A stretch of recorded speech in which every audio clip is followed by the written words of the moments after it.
नमस्कार दोस्तों, आप सभी का एक बार फिर से स्वागत है हमारे चैनल दुर्गा भक्ति मार्ग में। आज मैं आप सभी को सुनाऊंगी श्री सत्यनारायण भगवान की व्रत कथा। एक समय नैमिषारण्य तीर्थ में शौनक आदि 88,000 ऋषियों ने श्री सूत जी से पूछा, हे प्रभु, इस कलयुग में वेद विद्या रहित मनुष्यों को भक्ति किस प्रकार मिलेगी और उनका उद्धार कैसे होगा। इसलिए हे मुनि श्रेष्ठ, कोई ऐसा तप कहिए जिससे थोड़े समय में पुण्य प्राप्त हो जाए तथा मनवांछित फल मिले। वह कथा सुनने की हमारी बहुत इच्छा है। सर्वशास्त्र ज्ञाता श्री सूत जी बोले, हे वैष्णव में पूज्य, आप सबने प्राणियों के हित की बात पूछी है। अब मैं उस श्रेष्ठ व्रत को आप लोगों से कहूँगा, जिस व्रत को श्री नारद जी ने लक्ष्मी नारायण जी से पूछा और लक्ष्मीपति ने मुनि श्रेष्ठ नारद जी से कहा। सो ध्यान से सुनिए। एक समय योगी राज नारद जी दूसरों के हित की इच्छा से अनेकों लोकों में घूमते हुए मृत्यु लोक में आ पहुँचे।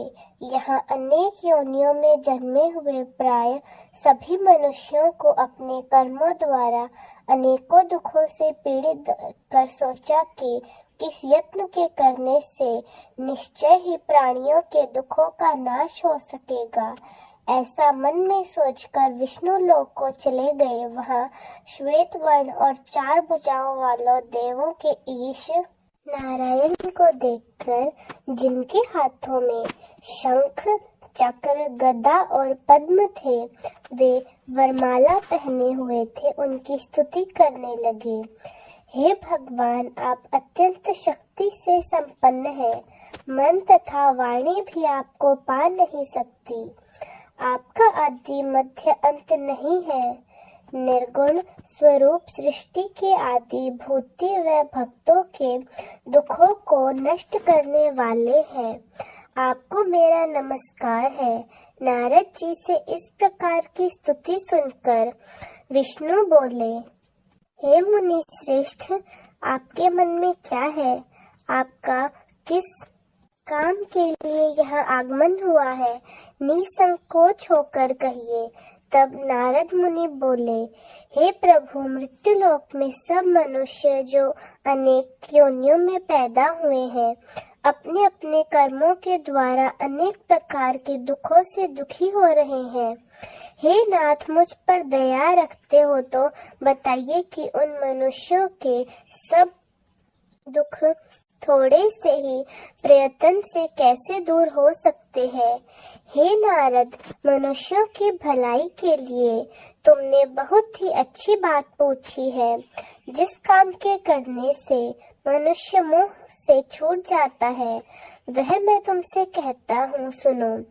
बहुत पुण्य देने वाला स्वर्ग तथा मृत्यु लोक दोनों में दुर्लभ एक उत्तम व्रत है। आज मैं प्रेमवश होकर तुमसे कहता हूँ, सत्यनारायण जी का यह व्रत अच्छी तरह विधि पूर्वक करने से मनुष्य आयु पर्यंत यहाँ सुख भोग कर मरने पर मोक्ष को प्राप्त होता है। श्री भगवान के वचन सुनकर नारद मुनि बोले कि उस व्रत का क्या फल है, उस व्रत का विधान क्या है और किसने यह व्रत किया और किस दिन यह व्रत करना चाहिए, विस्तार से कहिए। भगवान श्री लक्ष्मी नारायण बोले, दुख शोक आदि को दूर करने वाला, धन धान्य को बढ़ाने वाला, सौभाग्य तथा संतान प्राप्त कराने वाला, यह व्रत सब स्थानों पर विजय कराने वाला है। भक्ति और श्रद्धा के साथ किसी भी दिन मनुष्य श्री सत्यनारायण की शाम के समय ब्राह्मणों और बंधुओं के साथ धर्म परायण होकर पूजा कर सकता है। भक्ति भाव से नैवेद्य केले का फल, घी, दूध और गेहूं का चूर्ण सवाया ले।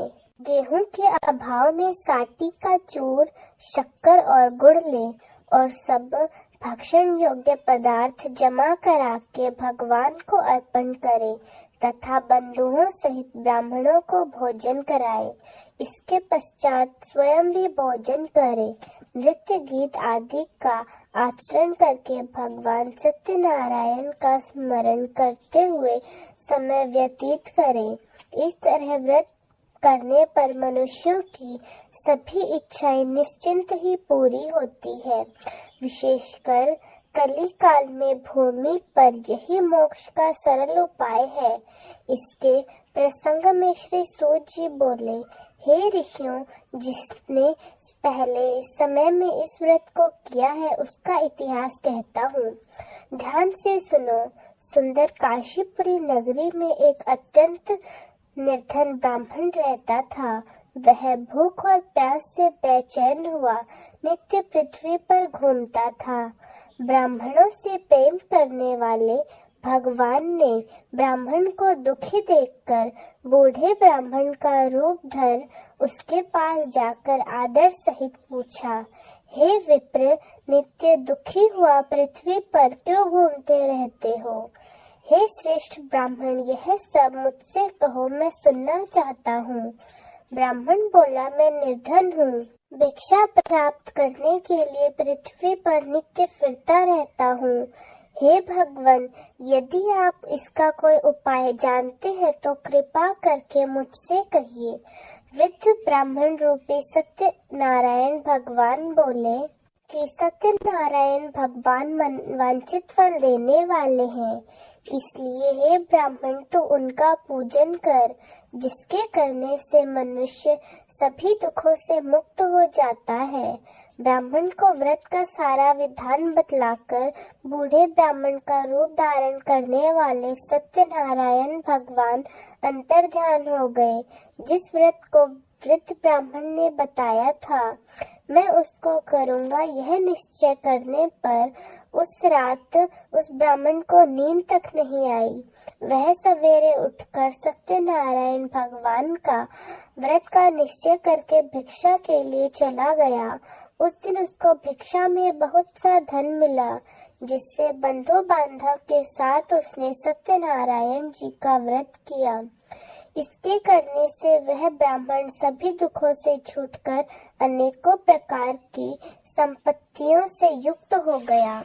उस समय से वह ब्राह्मण हर माह यह व्रत करने लगा। इस तरह सत्यनारायण भगवान के व्रत को जो करेगा वह सब पापों से छूटकर मोक्ष को प्राप्त होगा। आगे जो पृथ्वी पर सत्यनारायण भगवान का व्रत करेगा वह मनुष्य सभी दुखों से छूट जाएगा। श्री सूत जी ऋषियों से बोले कि इस तरह नारद जी ने नारायण का कहा हुआ यह व्रत मैंने तुमसे कहा है। विप्रो, अब मैं और क्या कहूँ? तब ऋषि मुनि कहने लगे, हे मुनीश्वर, संसार में इस ब्राह्मण से सुनकर किस किसने यह व्रत किया, हम यह सभी सुनना चाहते हैं। हमारे लिए कृपा कर इस व्रत को कहिए। इस व्रत को सुनने के लिए हमारे मन में बहुत श्रद्धा है। श्री सूत जी बोले, हे मुनियों, जिसने इस व्रत को किया है वह सब सुनो। एक समय ब्राह्मण धन और ऐश्वर्य के अनुसार बंधु बांधव के साथ व्रत करने को तैयार हुआ। उसी समय एक लकड़ी बेचने वाला बूढ़ा आदमी आया और बाहर लकड़ियों को रखकर ब्राह्मण के मकान में गया।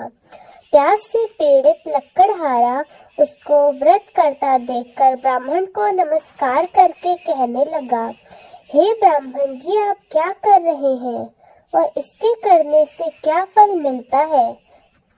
कृपा करके मुझसे कहिए।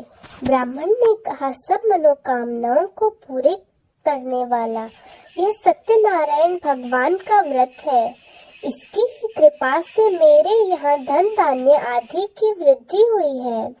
ब्राह्मण से इस व्रत के बारे में जानकर लकड़हारा बहुत प्रसन्न हुआ। चरणामृत का प्रसाद लेने के बाद वह अपने घर को गया। लकड़हारे ने अपने मन में इस प्रकार का संकल्प किया कि आज गांव में लकड़ी बेचने से जो भी धन मिलेगा उसी से सत्यनारायण भगवान का उत्तम व्रत करूंगा। यह मन में विचार करके वह बूढ़ा आदमी लकड़ियां अपने सर पर रखकर जिस नगर में धनवान लोग रहते थे, वह ऐसे सुंदर नगर में गया। उस दिन वहां पर उसे उन लकड़ियों के दाम पहले दिनों से चौगुने मिले। तब वह बूढ़ा लकड़हारा दाम लेकर और अति प्रसन्न होकर पके केले के फल, शक्कर, घी, दूध, दही, नैवेद्य और गेहूं का चूर्ण इत्यादि सत्यनारायण भगवान के व्रत की कुल सामग्रियों को लेकर अपने घर गया। फिर उसने अपने भाइयों को बुलाकर विधि के साथ भगवान जी का पूजन और व्रत किया। उस व्रत के प्रभाव से वह बूढ़ा लकड़हारा धन, पुत्र आदि से युक्त हुआ और संसार के समस्त सुख भोग कर वैकुंठ धाम को चला गया। श्री सूत जी बोलते हैं कि हे श्रेष्ठ मुनियों, अब आगे की कथा कहता हूँ, सुनो। पहले समय में उल्का मुख नाम का एक बुद्धिमान राजा था। वह सत्य वक्ता और जितेंद्रिय था। प्रतिदिन देव स्थानों पर जाता तथा गरीबों को धन देकर उनके कष्ट दूर करता था। उसकी पत्नी कमल के समान मुख वाली और सती साध्वी थी। उसकी पत्नी का नाम भद्रशीला था। भद्रशीला नदी के तट पर, और उन दोनों ने श्री सत्यनारायण भगवान का उत्तम व्रत किया। उस समय में वहाँ एक साधु नाम का वैश्य आया। उसके पास व्यापार के लिए बहुत सा धन था। वह नाव को किनारे पर ठहराकर राजा के पास गया और राजा को व्रत करते हुए देखकर विनय से पूछने लगा, हे राजन, भक्ति युक्त चित्त से आप ये क्या कर रहे हैं? मेरी इसे सुनने की बहुत इच्छा है, सो आप मुझे बतलाइए। राजा बोला, हे साधु बांधव, अपने भाई बंधुओं के साथ पुत्र आदि की प्राप्ति के लिए यह महाशक्तिमान सत्यनारायण भगवान का व्रत व पूजन किया जाता है। राजा के वचन सुनकर साधु आदर से बोला, हे राजन, मुझसे इसका विधान कहो। मैं भी आपके कथन अनुसार इस व्रत को करूँगा। मेरे भी कोई संतान नहीं है और इससे निश्चय ही हो जाएगी। राजा ने सब विधान सुनकर व्यापार से निवृत्त हो वह आनंद के साथ घर गया। साधु ने अपनी स्त्री से संतान देने वाले उस व्रत का समाचार सुनाया और कहा कि जब मेरी संतान होगी तब मैं इस। साधु ने ऐसे वचन अपनी स्त्री लीलावती से कहे। एक दिन उसकी स्त्री सत्यनारायण भगवान की कृपा से गर्भवती हो गई तथा 10वें महीने में उनकी एक सुंदर कन्या का जन्म हुआ। दिनों दिन वह इस तरह बढ़ने लगी जैसे शुक्ल पक्ष का चंद्रमा बढ़ता है। कन्या का नाम कलावती रखा गया। तब लीलावती ने मीठे शब्दों में अपने पति से कहा कि जो आपने संकल्प किया था भगवान का व्रत करूंगा, अब उसे करिए। साधु बोला, इसके विवाह पर करूंगा। इस प्रकार अपनी पत्नी को आश्वासन देकर वह नगर को गया। कलावती पितृगृह में वृद्धि को प्राप्त हुई। साधु ने जब नगर में सखियों के साथ अपनी पुत्री को देखा तो वह तुरंत दूत को बुलाकर कहने लगा कि पुत्री के लिए कोई सुयोग्य वर देखिए। साधु की आज्ञा पाकर दूत कंचन नगर पहुँचे और वहाँ पर बड़ी खोज और देखभाल कर लड़की के लिए सुयोग्य वर की तलाश करने लगे और बहुत खोजने पर एक सुयोग्य वाणिक वर को ले आया। सुयोग्य वर को देखकर साधु ने अपने बंधु बांधव सहित प्रश्नचित अपनी पुत्री का विवाह उसके साथ कर दिया। किंतु दुर्भाग्य से विवाह के समय भी उस व्रत को करना भूल गया। तब श्री सत्यनारायण भगवान क्रोधित हो गए और श्राप दिया कि तुम्हें दारुण दुख प्राप्त होगा। अपने कार्य में कुशल साधु बनिया जमाता सहित समुद्र स्थित रत्नपुर नगर में गया और वहां दोनों ससुर जमाई चंद्रकेतु राजा के उस नगर में व्यापार करने लगे। एक रोज सत्यनारायण भगवान की माया से प्रेरित कोई चोर राजा का धन चुराकर भाग रहा था, किंतु राजा के दूतों को आता देखकर चोर ने घबराकर भागते हुए राजा के धन को वहीं चुपचाप रख दिया जहां वह ससुर जमाई ठहरे हुए थे। तब दूतों ने उस साधु वैश्य के पास राजा के चुराए हुए धन को रखा देखा तो वे दोनों को बांध कर ले आए और प्रसन्नता से दौड़ते हुए राजा के समीप जाकर बोले, ये 2-4 चोर हम पकड़ कर लाए हैं, देखकर आज्ञा दे। तब राजा की आज्ञा से उनको कठोर कारावास में डाल दिया गया और उनका सब धन छीन लिया गया। सत्यनारायण भगवान के श्राप द्वारा उनकी पत्नी भी घर पर बहुत दुखी हुई और घर पर जो धन रखा था चोर चुरा कर ले गए। शारीरिक व मानसिक पीड़ा तथा भूख प्यास से अति दुखी होकर अन्न की चिंता में कलावती एक ब्राह्मण के घर गई। वहां उसने सत्यनारायण भगवान का व्रत होते देखा, फिर कथा सुनी तथा प्रसाद ग्रहण करके रात को घर आई। माता ने कलावती से कहा, हे पुत्री, अब तक कहाँ रह गई थी? वह तेरे मन में क्या है? कलावती बोली, हे माते, मैंने एक ब्राह्मण के घर श्री सत्यनारायण भगवान का व्रत देखा है। कन्या के वचन सुनकर लीलावती भगवान के पूजन की तैयारी करने लगी। लीलावती ने परिवार और बंधुओं सहित श्री सत्यनारायण भगवान का व्रत व पूजन किया और वर मांगा कि हे भगवान, मेरे पति और दामाद शीघ्र घर आ जाए। साथ ही प्रार्थना की कि हम सबका अपराध क्षमा करो।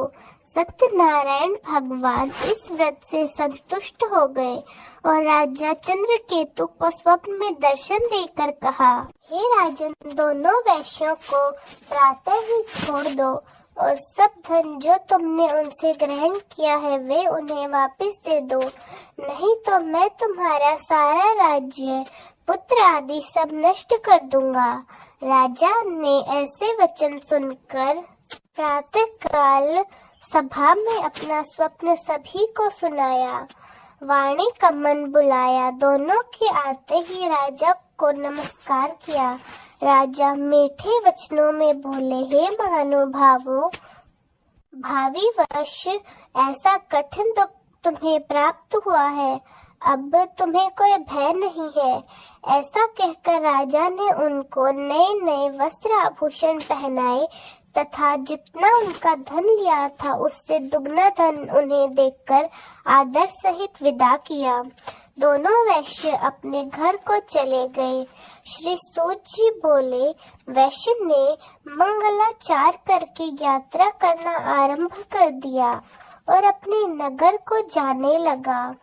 उसके थोड़ी दूर निकलने पर दंडी वेशधारी सत्यनारायण भगवान ने उनसे पूछा, हे साधु, तेरी नाव में क्या है? अभिमानी वाणी कनी, आप क्यों पूछते हो? क्या धन लेने की इच्छा है?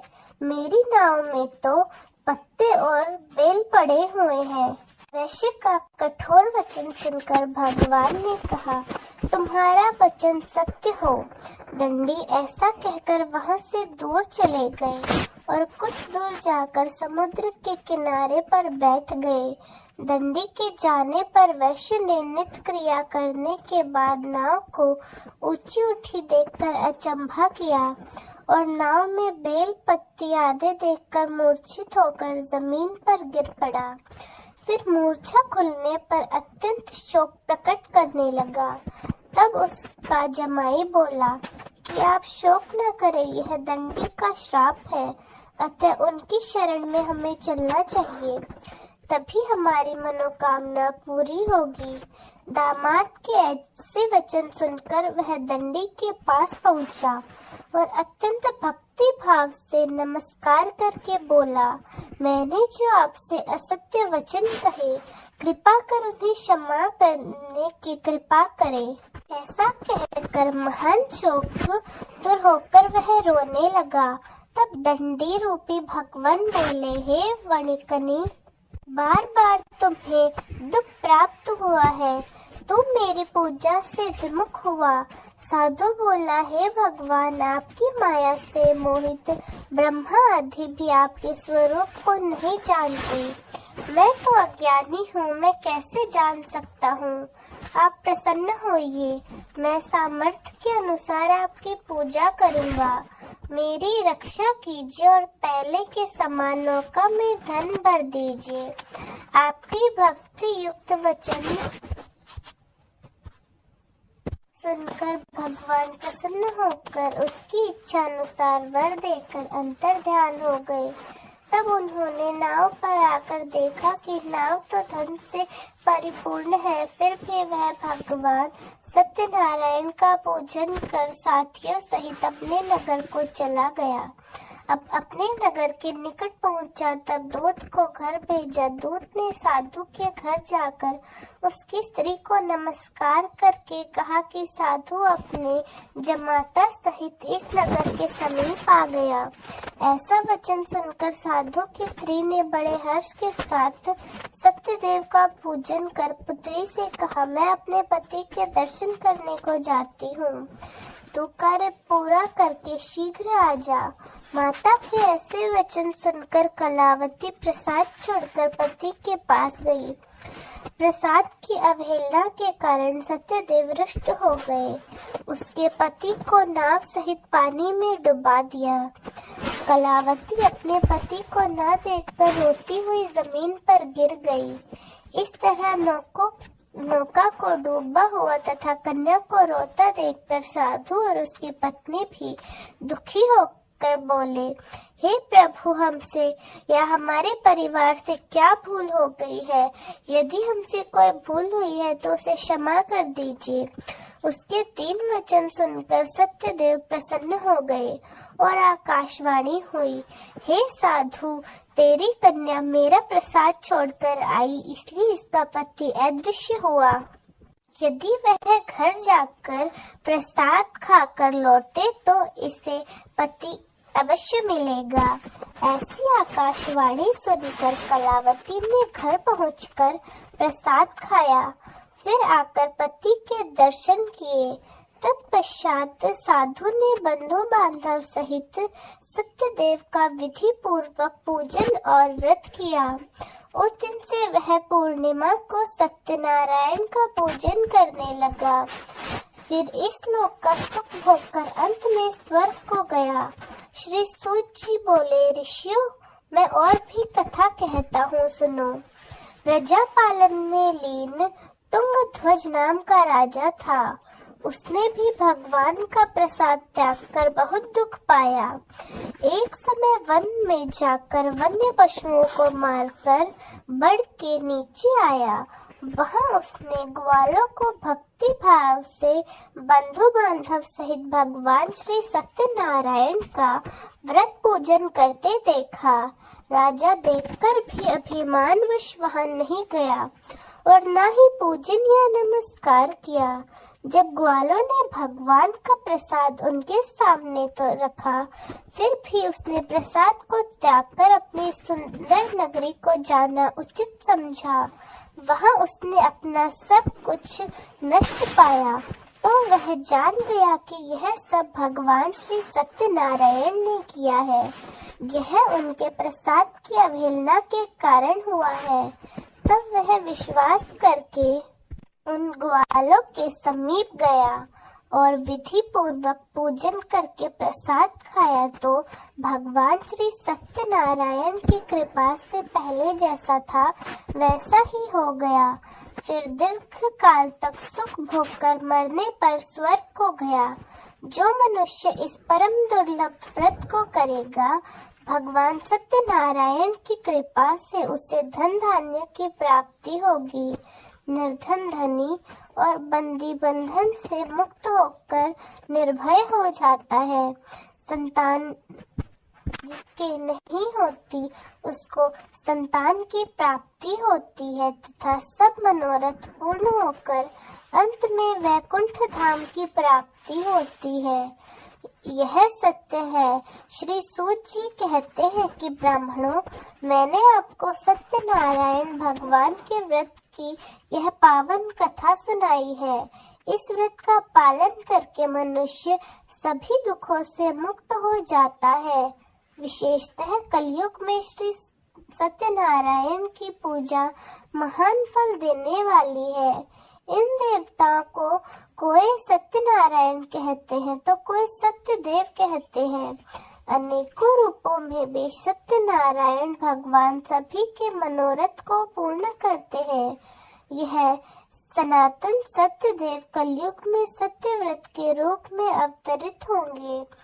हे श्रेष्ठ मुनियों, जो मनुष्य नित्य इनका पठन व श्रवण करेगा, श्री सत्यनारायण भगवान की कृपा से उनके सभी पाप नष्ट हो जाएंगे। तो प्रेम से बोलिए श्री सत्यनारायण भगवान की जय। श्री सत्यनारायण भगवान संपूर्ण व्रत कथा समाप्त। तो दोस्तों, कैसी लगी आपको हमारी आज की कथा? कमेंट्स में जरूर बताएं।